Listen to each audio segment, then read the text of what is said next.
नमस्कार, जय हिंद, जय श्री राम दोस्तों। शिवम चौधरी ऑफिशियल में आप सबका स्वागत है। आगे बढ़ने से पहले आप सबसे रिक्वेस्ट है, वीडियो को लाइक कीजिए, चैनल को सब्सक्राइब कीजिए और अपने फ्रेंड्स एंड फैमिलीज के साथ शेयर करना मत भूलिएगा। आज भारतीय राजनीति में विपक्ष के दो बड़े चेहरे हैं, अरविंद केजरीवाल और राहुल गांधी। ऐसा लग रहा है कि उनकी किस्मत आजकल उनका साथ नहीं दे रही है। राजनीतिक तौर पर तो चुनावों में लगातार उनको हार का सामना देखना पड़ रहा है, लेकिन जुडिशरी के अंदर भी दिन बहुत बेहतर नहीं चल रहे हैं।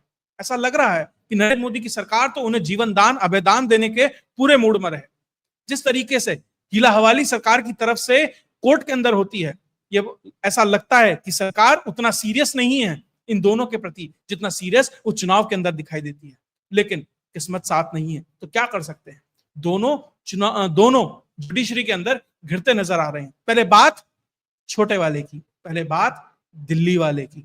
दरअसल वो और उनका साथी संजय सिंह किस तरीके से घिर गया है। अगर इस केस के अंदर निर्णय आ जाता है और वो निर्णय अरविंद केजरीवाल के खिलाफ या संजय सिंह के खिलाफ आता है, तो ये मानकर चलिए संजय सिंह की राज्यसभा भी जा सकती है। ये मानकर चलिए अरविंद केजरीवाल के ऊपर लगभग 6 साल का चुनाव लड़ने का बैन भी लग सकता है। ये स्थिति इन दोनों के सामने आ सकती है।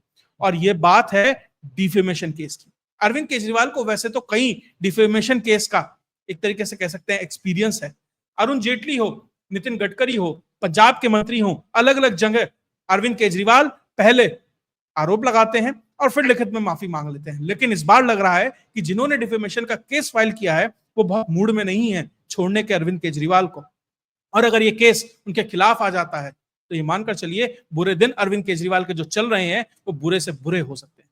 दरअसल अरविंद केजरीवाल एंड पार्टी जो अपने आप को स्वयंभू पढ़ा लिखा मानती है, जो मानती है कि उनसे ज्यादा शायद विद्वान तो भारतीय राजनीति में कोई है ही नहीं, उस मिडिल क्लास को कहीं ना कहीं इन्फ्लुएंस करने के लिए बार बार ये कहा गया कि देखिए प्रधानमंत्री नरेंद्र मोदी तो डिग्री दिखाते ही नहीं, मेरी डिग्री देख लो, ये है, ये डिग्री है मेरी।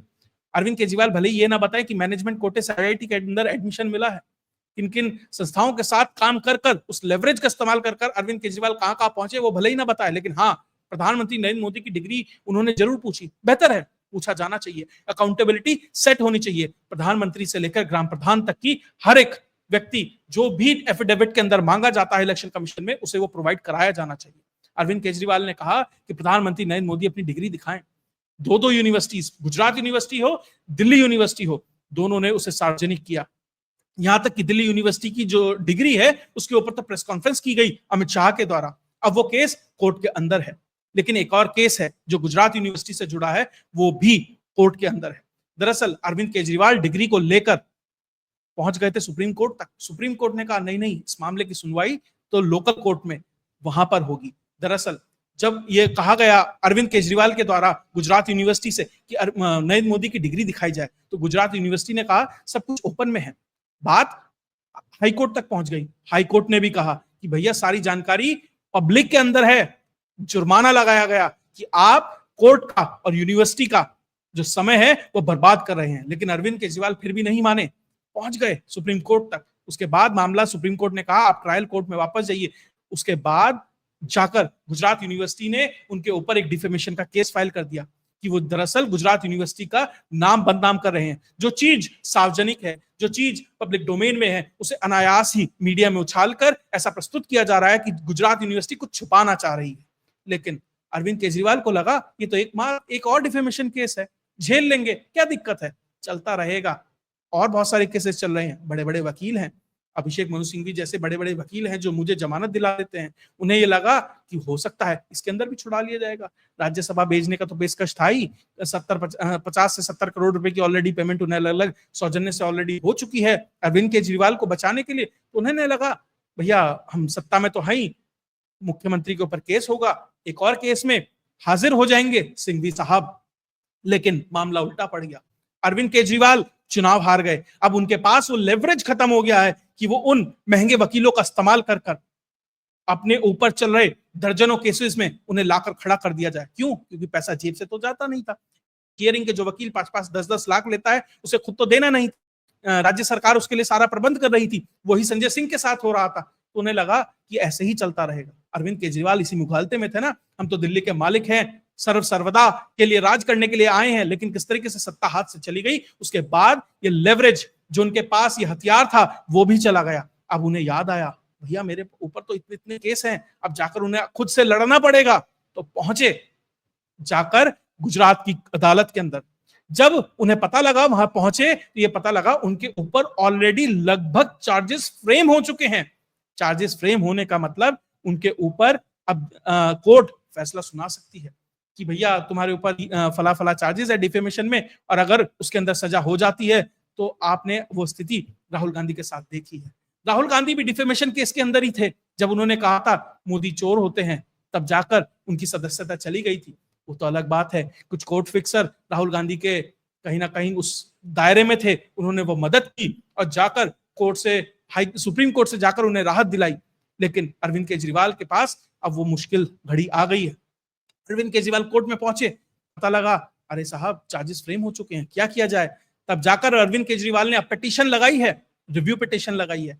कहा है साहब 308 दिन बाद भले ही मैं पिटीशन लगा रहा हूं, लगभग साल भर बाद अरविंद केजरीवाल को यह समझ आया कि मुझे मेरे ऊपर ये केस चल रहा है, क्योंकि चुनाव से पहले तो दिमागी स्तर कहीं और ही था। तो 308 दिन बाद, और संजय सिंह ने लगभग 340 दिन बाद पिटीशन लगाई कि ऐसा है हम बिजी थे, मुझे जेल हो गई थी। जाके बता रहा है ये व्यक्ति, भैया मुझे एक मामले में जेल हो गई थी, फिर मैं चुनाव प्रचार में लग गया, फिर ईडी सीबीआई उठाकर ले गई, फिर मैं अलग अलग मामलों में लगा रहा, फिर जाकर मैं कहीं और बिजी हो गया, फिर मैं पंजाब को मैनेज करने में लगा रहा। तो इस तरीके से तर्क दिए गए। ऐसे ही संजय सिंह ने कहा अरे बड़ा एमिनेंट आदमी हूं, राज्यसभा का मेंबर हूं, राज्यसभा की प्रोसीडिंग्स में जाना पड़ता है।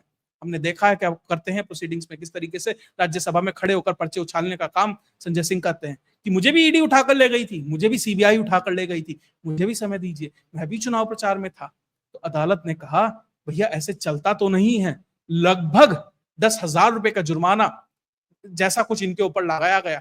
उसके बाद कहा चलिए ठीक है, देखते हैं कितना बचोगे, कहां तक बचोगे। अगर डिफेमेशन है, अगर झूठा है, अब दिक्कत क्या है, जब चार्जेस फ्रेम होंगे तो अरविंद केजरीवाल को जाकर उन चार्जेस को डिफेंड करना पड़ेगा।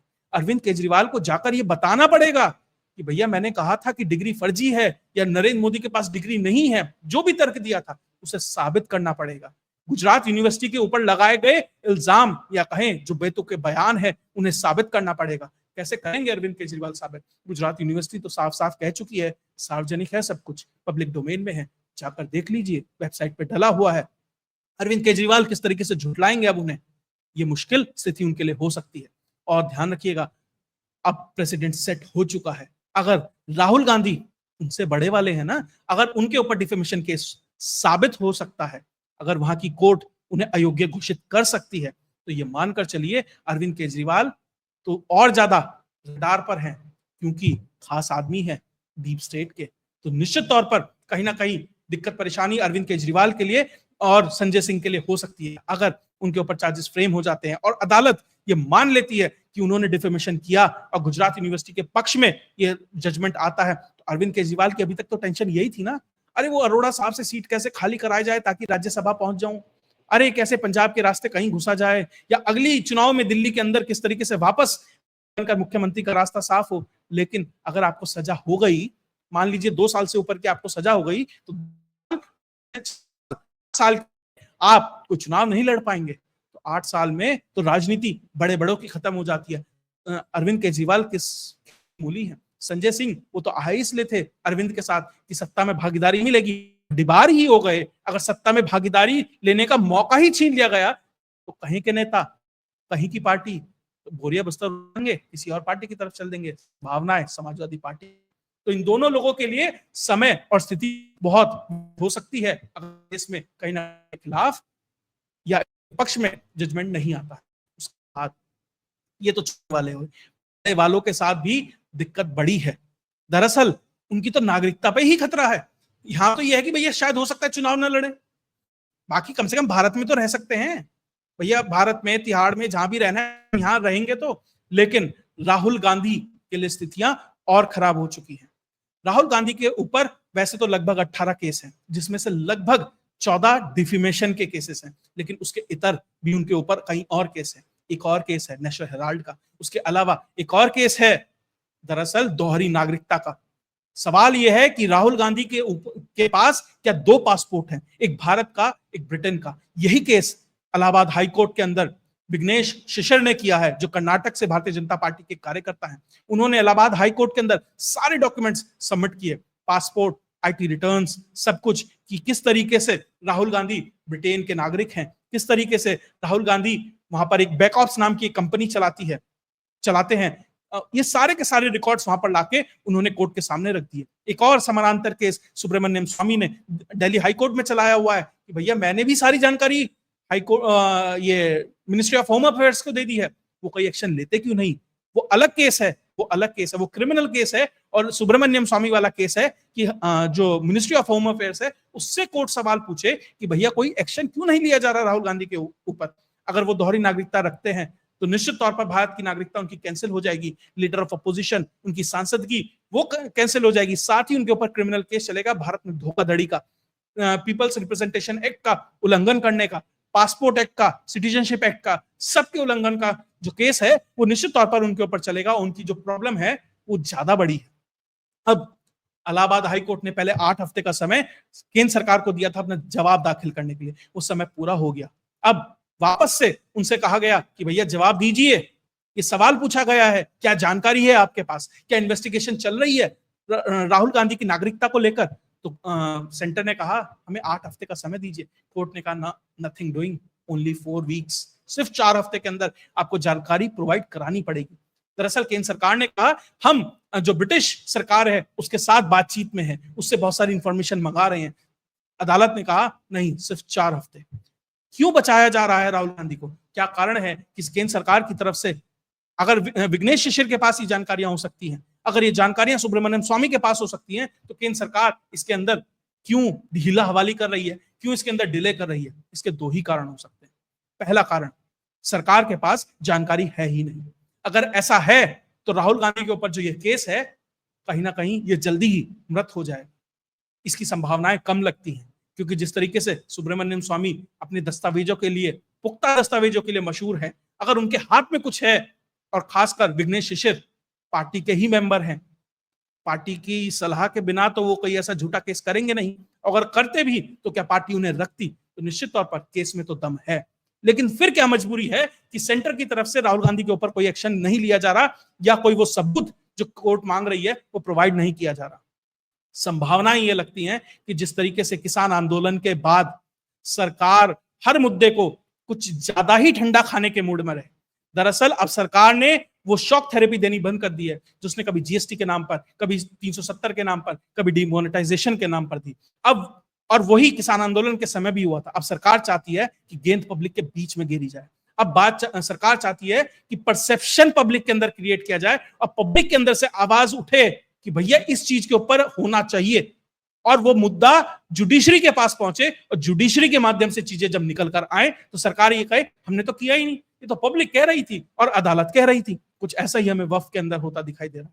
खैर, वक्फ में लंबा खिंच रहा है, जल्दी से समाधान कर देना चाहिए। पब्लिक परसेप्शन ऑलरेडी बन चुका है। सुप्रीम कोर्ट से लेकर हाई कोर्ट, सेशन कोर्ट, हर कोर्ट उसमें सरकार के पक्ष में माहौल बना रही है, और उसका रास्ता योगी मॉडल ऑलरेडी तैयार कर चुका है। लेकिन उसके इतर इस केस में भी सरकार चाह रही है कि इसके ऊपर कम से कम प्रत्यक्ष दृष्टि ऐसा लगता है कि 2 ही ऑप्शन है, उसमें से कम दूसरा ऑप्शन यही लगता है कि सरकार ये चाह रही है कि पब्लिक के अंदर इस मुद्दे को इतना घिस दिया जाए, इतना डाल दिया जाए, इतना चला दिया जाए कि राहुल गांधी और कांग्रेस पार्टी इसका जवाब देते देते थक जाए। उन्हें समझना है इसके ऊपर क्या जवाब पब्लिक को दिया जाए। पब्लिक के हर घर में ये बात पहुंचे कि दरअसल राहुल गांधी भारत के अलावा एक और नागरिक है। लीडर ऑफ अपोजिशन अगर किसी और देश का नागरिक हो तो भारत की संप्रभुता, सुरक्षा किस तरीके से खतरे में पड़ सकती है। क्योंकि बहुत सारी ऐसी कह सकते हैं कि कमिटीज हैं, बहुत सारी ऐसी चीजों मेंबर हैं, बहुत सारे सिलेक्शन प्रोसेस के अंदर वो होते हैं कि एक विदेशी नागरिक अगर उसको कहीं ना कहीं उसको एडमिनिस्टर करता है, उसको मॉनिटर करता है, उसका भाग होता है, तो भारत की सुरक्षा के लिए बड़ा खतरा है। ये सवाल अब कांग्रेस से पूछा जाने लगा है। इसने पहली बार चुप्पी तोड़ी है। कांग्रेस ने में से प्रियंका गांधी ने कहा कि नहीं, वो भारत के नागरिक हैं, भारत के अंदर पैदा हुए हैं, लेकिन बैक ऑप्स पर जवाब देते बन नहीं रहा है। एक और सवाल, दरअसल राहुल गांधी बैकऑप्स के मेंबर रहे, वो डायरेक्टर हैं, ब्रिटिश पासपोर्ट है। ये जानकारियां सुब्रमण्यम स्वामी या विघ्नेश शिशिर तक पहुंचाई किसने? क्या कोई घर का भेदी है? क्या कोई चाहता है कि राहुल हटें तो वो जगह खाली हो, हम वहां पहुंचे? क्या मां और बेटा को हटाने के लिए परिवार के अंदर से भी कोई लगा है? और क्या सरकार सिर्फ इस भरोसे बैठी है कि कि पब्लिक के अंदर से परसेप्शन आएगा और जुडिशरी निर्णय देगी, तब हम कुछ करेंगे। क्या तब तक देर नहीं हो जाएगी? सरकार की स्ट्रेटेजी बेहतर है या नहीं, ये तो समय ही बताएगा। लेकिन राहुल गांधी अगर डुअल सिटीजनशिप होल्ड करते हैं तो निश्चित तौर पर जल्दी से जल्दी एक्शन हो, क्योंकि हर दिन का विलंब भारत की संप्रभुता के लिए खिलाफ है। और अगर नहीं है और वो भारत के ही नागरिक हैं, तो भी लीडर ऑफ अपोजिशन के साथ अगर कोई ऐसा उन्हें एक तरीके से उलझाने का प्रयास है, तो वो भी बहुत बेहतर नहीं है। हो सकता है कि उनके विचारों से, उनकी राजनीति से हम सहमत ना हो, लेकिन क्या झूठे केस के माध्यम से क्या परसेप्शन सरकार के खिलाफ नहीं जाएगा? क्योंकि उन्हीं की पार्टी का एक मेंबर कोर्ट में केस फाइल किया है। दोनों ही स्थिति में चीजों को जल्दी से जल्दी उसका पटाक्षेप हो, ये बहुत बेहतर है। इसलिए कह रहा हूं, जो विपक्ष जिसे मोदी बार बार कहीं ना कहीं जो भारतीय जनता पार्टी है उसकी एक तरीके से कह सकते हैं अकर्मण्यता, जो उसकी ढीला वाली है, उसकी वजह से बार बार उसे जो मौके दे रहे हैं, लेकिन लग रहा है किस्मत विपक्ष के साथ नहीं है और जनता विपक्ष के साथ नहीं है। इसीलिए मैदान के अंदर, चुनाव के अंदर जनता पीछे नहीं खड़ी दिखती, नुकसान पहुंचा रही है। जुडिशरी चाहकर भी नहीं बचा पा रही है विपक्ष के और उस व्यक्ति को जो कहीं ना कहीं चेहरा बनने का प्रयास कर रहा है। अगर आपको ये वीडियो विश्लेषण अच्छा लगा तो लाइक कीजिए, चैनल को सब्सक्राइब कीजिए और शेयर करना मत भूलिएगा। जय हिंद, जय भारत।